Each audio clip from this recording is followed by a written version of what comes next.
Estamos en pleno proceso de transición entre el gobierno saliente de Mauricio Macri y el gobierno electo de Alberto Fernández. Y uno de los temas que están en la agenda eterna de nuestro país es el tema de las retenciones. Es por ello que en este bloque, en el campo, la esperanza de Argentina, les traemos una síntesis histórica acerca de las retenciones a las exportaciones en nuestro país para comprender cómo las mismas se han ido institucionalizando. Desde principios de nuestra historia como nación, el campo fue modelo por el cual nos insertamos en el mundo capitalista desde fines del siglo XIX y principios del siglo XX, siendo también el principal impulsor de las economías regionales. Las alícuotas a las retenciones al principio del siglo XX eran relativamente insignificantes,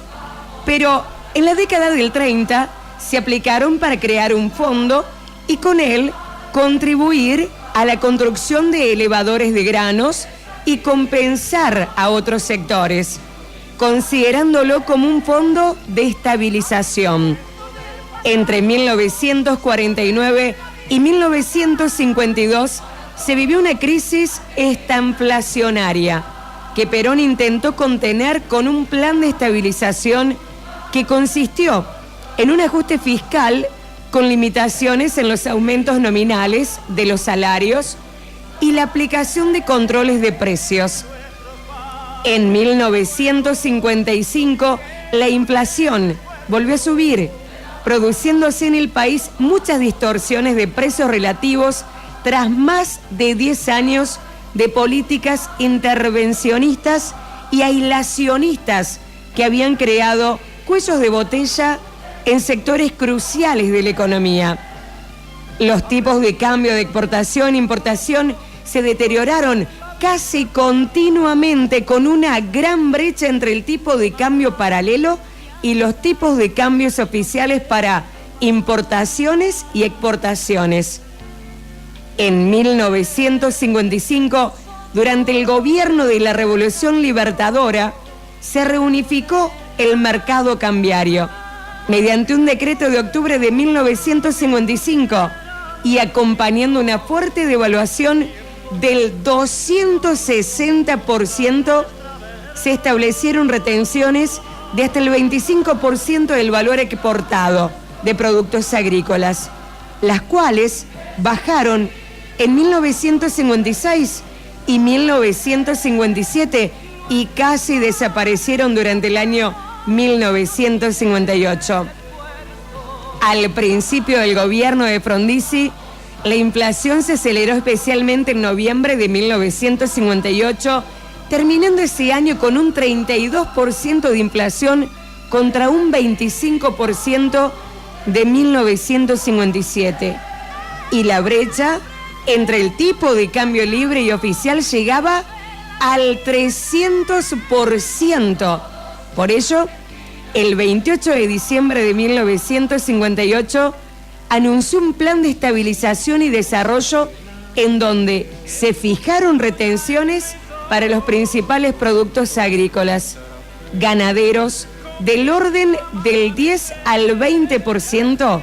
del valor de las exportaciones. En este caso, ya en agosto de ese año, se había desdoblado el tipo de cambio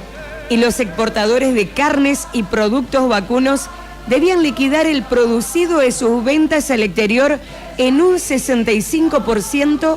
al tipo de cambio único y en un 35% al tipo de cambio libre, que era mucho mayor, por lo que las divisas que obtenían se veían igualmente mermadas. Además, en enero de 1959 se fijó un impuesto adicional del 15% a las exportaciones de trigo y otros cereales. Debemos recordar que la mayor parte de estas medidas siguieron rigiendo bajo el ministerio de Álvaro Alzogaray entre junio del 59 y abril del 61, que fue reemplazado por Roberto Alemán. durante la presidencia de Arturo Illia, además de fijarse controles sobre la exportación,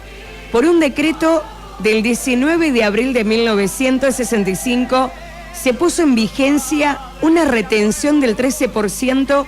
al valor exportado del trigo, del 9,5% al de las carnes y del 6,5% al del maíz. En el año 1966 cae el gobierno de Illia por el golpe de Estado de Onganía, siendo Krieger Bacena su ministro de Economía, quien el 13 de marzo de 1967 lanzó un plan económico que implementaba una devaluación de un 40% de la moneda compensada por la introducción de impuestos a las exportaciones del orden de entre el 20 y el 25%.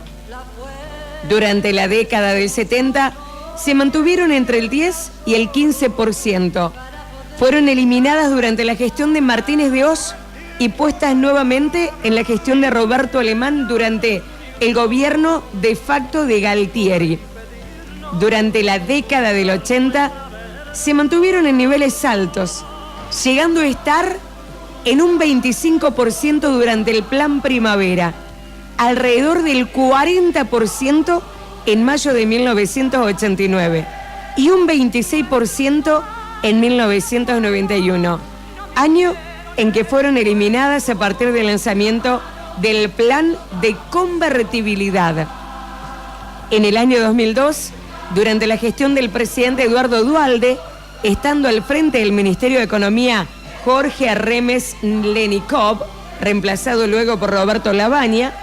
fueron reimplantadas con un porcentaje que fue creciendo desde un 13,5% hasta un 35% para la soja,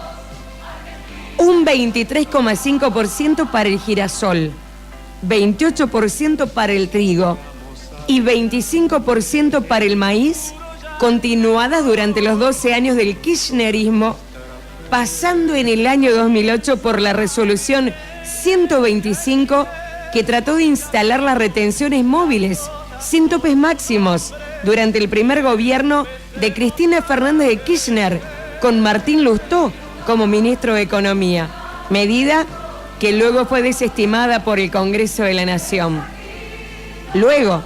fue el turno del anuncio de la baja del tributo para la soja y la eliminación para el resto de los productos agropecuarios,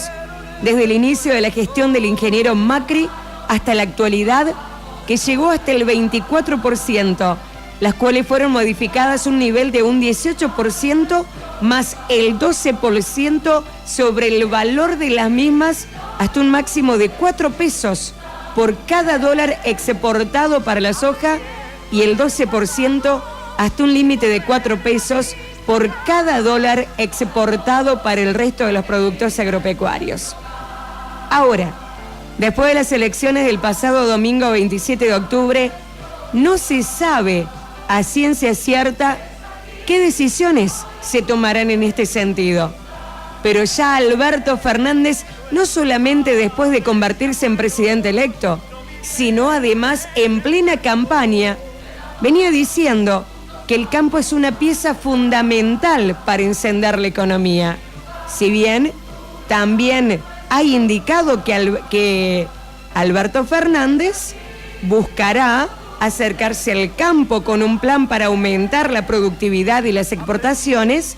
el presidente electo se alejará de las políticas que aplicó el kirchnerismo en el pasado y consensuará medidas con los diferentes sectores. El primer desafío, en tanto, será generar previsibilidad.